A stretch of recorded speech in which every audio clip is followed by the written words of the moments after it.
It begins with a whisper, a story that feels almost impossible. Imagine a place where the walls themselves seem to breathe cruelty, where every shadow hides fear, and where childhood, innocence, even hope is something forbidden. This is Camp 14, North Korea's most notorious prison camp, a place so hidden, so tightly controlled, that the world has only glimpsed its horrors through the stories of those who escaped. Shin Dong-hyuk was born inside these walls. He knows nothing else.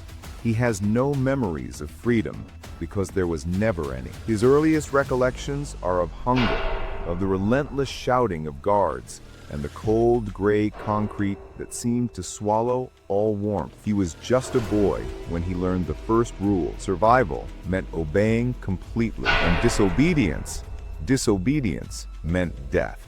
Camp 14 is not just a prison. It is a world designed to erase humanity. Families were torn apart, parents forced to watch their children punished, sometimes executed, for acts of imagined defiance. Neighbors became spies. Friends became traitors. Every interaction was a test, and every test carried the weight of life and death. Psychologists who study trauma call it a place of systematic dehumanization, but those words fail to capture the daily reality, the quiet despair, the small sparks of resistance, extinguished before they could grow. Shin's escape was almost unimaginable. One night, guided by desperation more than hope, he crossed barbed wire, avoiding guards trained to shoot on sight, and fled into the dark. What he found outside was a world he could barely recognize, a world where light and laughter existed, where food was plentiful, and where no one demanded your soul as payment for your survival. But freedom came with its own torment. For Shin, the memories of Camp 14 never faded. He carried them like invisible scars, haunting dreams, and unshakable guilt. Survivors speak of a second prison, one inside themselves, where the lessons of brutality and fear echo long after the walls are gone.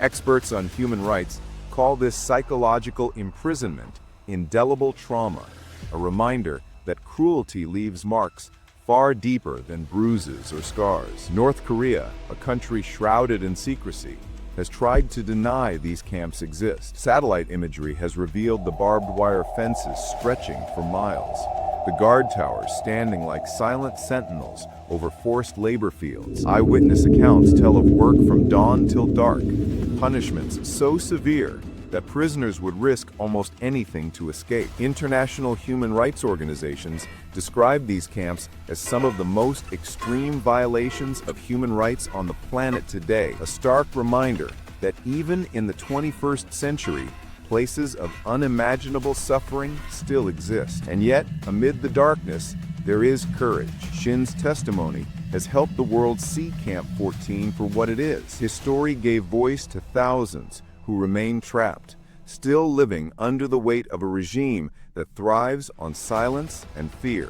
Human rights lawyers, journalists, and defectors have pieced together a portrait of life inside. Children taught to betray parents, prisoners forced to work until collapse, and the constant, unyielding reminder that one mistake could end everything. The horror of Camp 14 is not abstract, it is personal.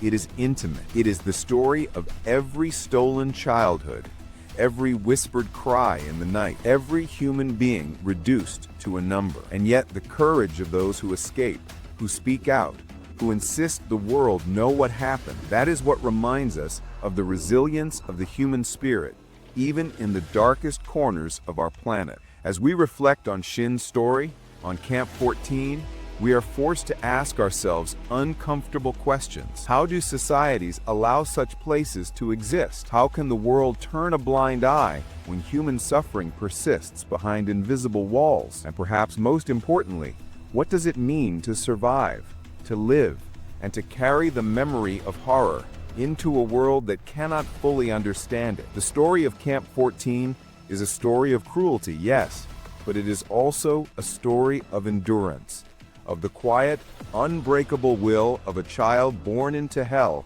who dared to imagine another life. And as we listen, as we remember, we are reminded of something profoundly human. Even when darkness seems absolute, the human spirit, fragile as it is, can still find a way to shine.